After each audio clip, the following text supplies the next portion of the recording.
Howdy folks, how's everyone doing? Welcome back to Benny's FIFA. This is the third episode of the Rating Wars, just up on the screen here. You should be able to see that we've implemented some new rules. A few teething problems with the channel, so we've realised that bronze players need 7.5 to upgrade, silvers would require an 8, and gold need to hit an 8.5 or above. We can unlock a free player to upgrade any player on the team, particularly one that isn't actually achieving the rating very often, by scoring a hat-trick. We're going to open a 7.5k pack as soon as this team hits 100 chem, and we're going to give away 100k as soon as this channel hits 50 subs. So we're going to get straight into the episode here. You can see we're just moving around the team. At the end of the last episode, you would have seen that we got an injury. We had to bring in Enrique, so we switched things around.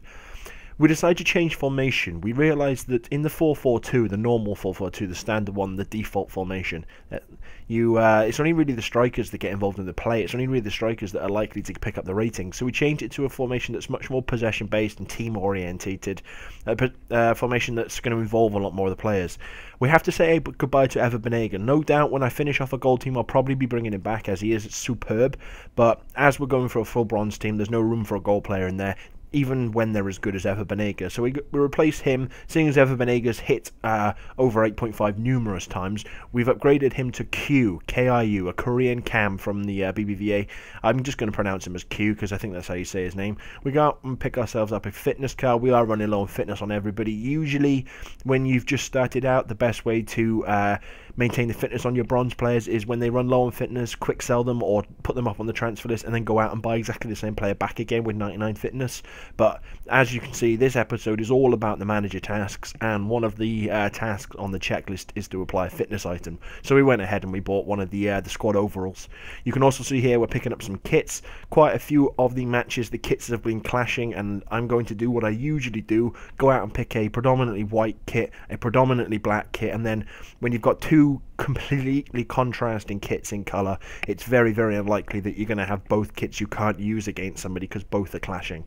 So we go out and pick the Hellas Verona black kit when we pick up the white and red Newell's Old Boy kit. We jump straight into our first match. This guy's got a FC Sandwich starter pack bronze team. He's got Eduardo, the ex-Arsenal striker. He's got a Monaco Argentinian right mid. He's also got Eliseo, the left back. A lot of people use Marcelo and Felipe Luis, but for me, Eliseo is the best left back in the BBVA, and he's probably the one I'll be looking at picking up. Anyway, we get the game started. Lovely through ball into Onwu. Keeper on rushing. He's been bringing the keeper out the whole halves, so we know he's going to do it. Onwu dinks it over the top, and we go into half-time 1-0 up, and that was the only highlight of the first half. It was a pretty boring game up until then. He was just running down the line trying to cross it the whole time. You can see from the half-time stats there, FC Toastbrot was actually smashing me, giving me the sausage. I have no problem in admitting that I was getting dominated, and really I shouldn't have been winning that game, but I took my chance. I was clinical and he wasn't taking his chances, and that's how the game ends. He had a lot of possession, he had a lot of chances, he had the lion's share of the best period of the game, to be honest with you, but he just wasn't taking his chances. Every single shot was off balance, it was too far out, it was too wide, it was 3 or 4 defenders were blocking it, most of his chances were headers off corners or crosses. He just wasn't actually creating any gilt-edged chances. You can see there at the end of the game, both the keeper and the 2 centre-halves pick up a 7.5 or above. So we go out and we pick up Extraberria, we pick up Alic for the centre-back roles, and we pick up a guy called Yol for the keeper. It plays for Celta Vigo there, I believe that badge is. They've changed the badge since last year, haven't they? We're just going to come off the transfer market there. You can see the prices we paid. We're going to go into the squad and we're going to change out the 2 Italian centre-halves. Maserati is going to be dropping out for Alic. Bit of a disappointment to lose Maserati, actually, because he's actually got very, very good stats for a bronze. We bring in Extraberria for Martinelli, and we switch out Sullivan for Yol, and I'm very, very happy to do this because now I actually have a keeper on full chem. Trying to play matches with a bronze keeper on low chemistry is just dreadful because they don't save anything. I have to be careful about what I say about this guy because I've been using Ever Banega against other people, so I've been using gold players against bronze teams, so I've sort of been cheating a bit and taking advantage of it. But what is this guy doing? He obviously has a lot of coins. He's obviously not a starter player. He's gone out and bought a French team intentionally for the purpose of using Henry and Gomez and playing in the lower divisions against poor teams. It's a bit of a twat move, to be honest with you, but the guy goes ahead and does it anyway. And Henry in the 4th minute opens up the scoring. There's absolutely nothing that bronze defenders and bronze keepers can do against Henry, one of the greatest strikers the world's ever seen, and he's playing against 60, 62, 63 overalls. Anyway, you can see from here we don't actually edit out the kickoff. We don't cut anything because we immediately reply.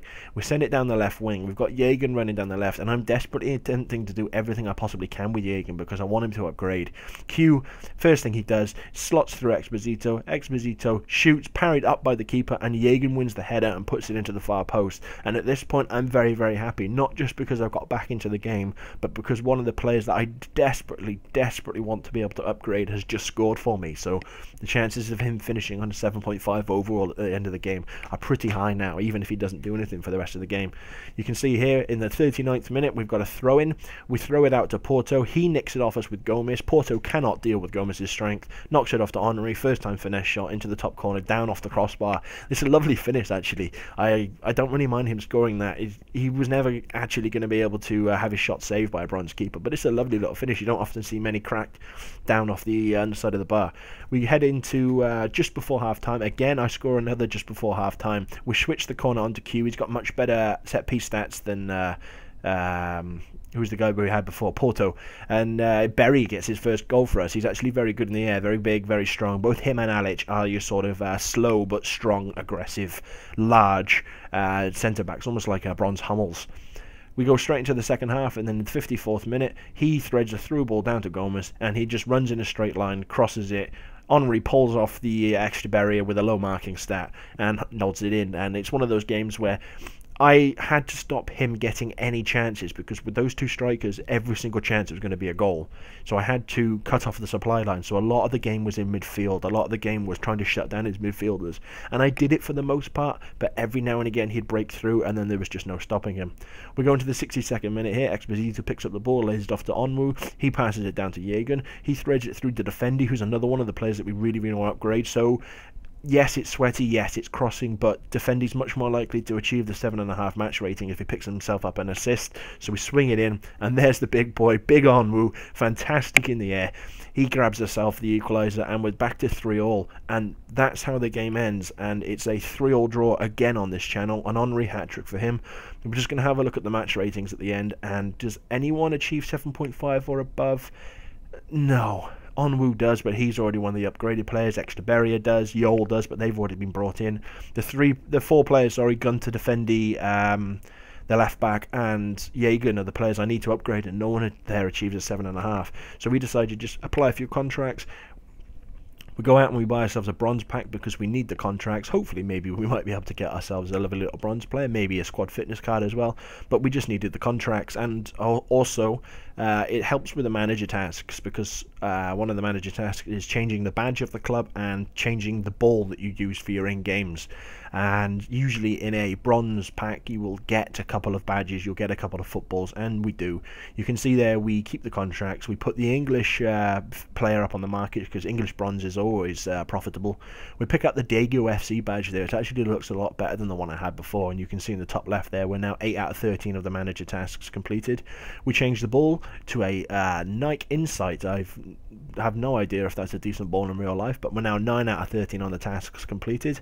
We jump into the transfer market, we pick ourselves up the cheapest stadium there. We weren't really fussed about which stadium it was, we just wanted to make sure it was only for 200 coins. It's the Signal Iduna Park.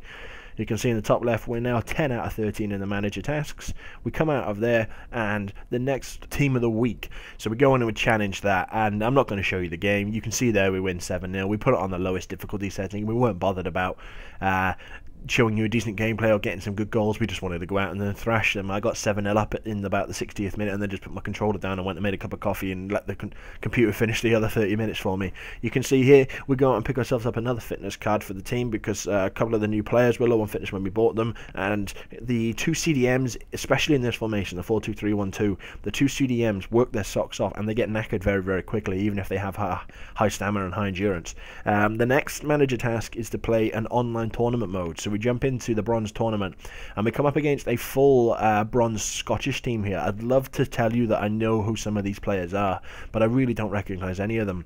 We jump straight into the game, and the first highlight here pops up from the it's for some reason I haven't edited this bit out. Anyway, we jump into the 3rd minute. You can see here he has quite a few decent players in the team. He's got O'Halloran on the ball, who threads it through to Robertson, and it's off the chest and chipped over the keeper. Lovely little finish, but I didn't bring the keeper out. I very, very rarely ever rush the keeper off his line. It's just one of those keepers who automatically, he's got the trait, he's got the Hugo Lloris, the Marc-Andre ter Stegen trait of just coming off his line without you asking him to do it. Anyway, we go into the 13th minute here. We've got Jagan threads to Albertazzi, who's one of the players that we desperately need to upgrade. So again, we're looking for the assist, even if it is a bit of a sweaty cross. We know Onwu's going to win the ball in the air, and when you've got such a reliable goal-winning mechanic in the game, it's pretty foolish not to use it.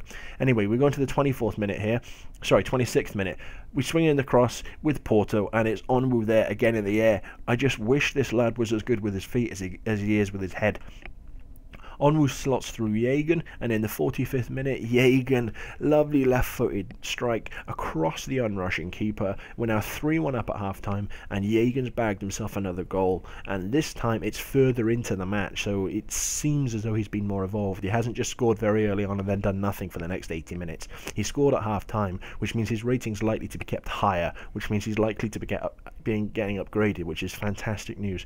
You can see here the half-time stats, and also, this guy was the sort of person that was pausing all the time. He was making me watch all the replays. He was taking the longest possible time that you could take, just literally trying to wind me up. You can see there from the half-time stats, we were definitely on top there. We were deserving of the lead. We were well ahead of this guy on shots on target, possession, tackling, all that nonsense.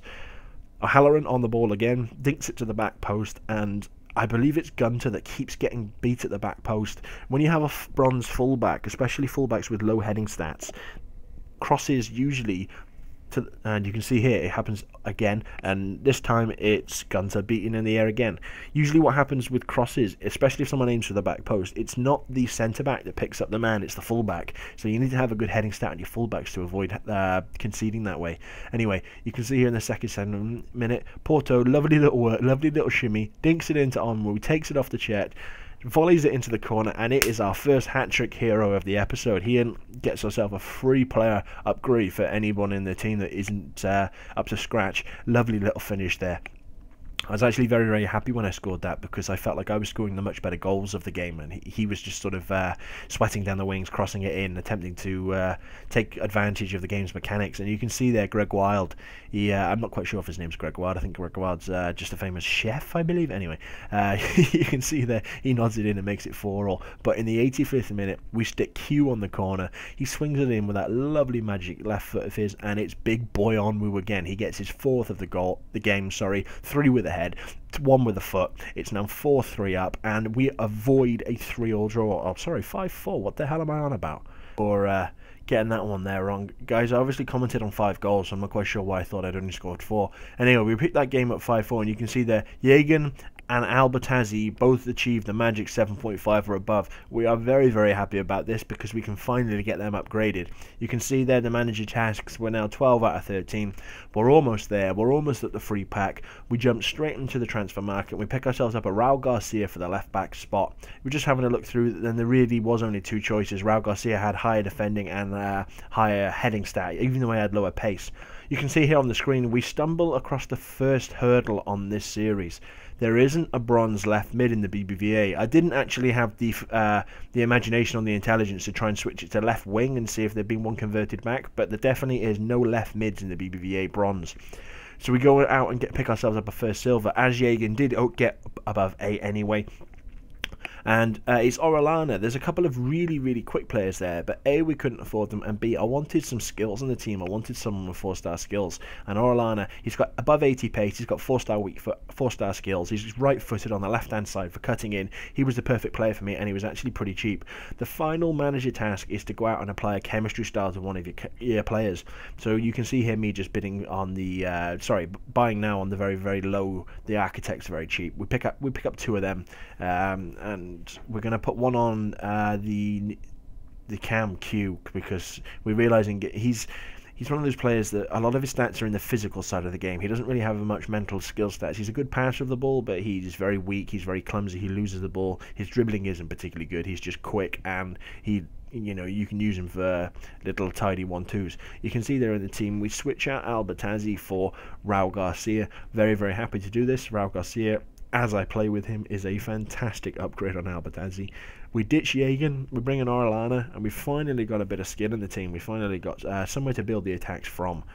And you can see we're going to jump straight into applying a couple of consumables. We stick a contract on Exposito. Maybe with his new contract you might be able to afford and get himself a proper haircut. We jump onto Q and we apply the Architect. Well, once we actually find it, I often fumble and stumble around and apply the wrong cards because I'm clicking it too quickly. We complete the manager tasks. We're now 13 out of 13, and we put an Architect on Alex just to increase his heading and his passing, because I've noticed a couple of times I've almost conceded really sloppy goals from passes out the back with him because they're not going anywhere. They don't have much power or direction on them. That's how the team's going to finish for the episode. We jump into the store, we're going to browse packs, and we see here that we've been duped a bit. The free 7.5 gold pack that you're supposed to get for completing the manager tasks isn't there. As we find out, it's just a glitch, and when we reload the game, the console for the next episode, it will be there. Anyway, that's it, guys. Take care. Bye-bye.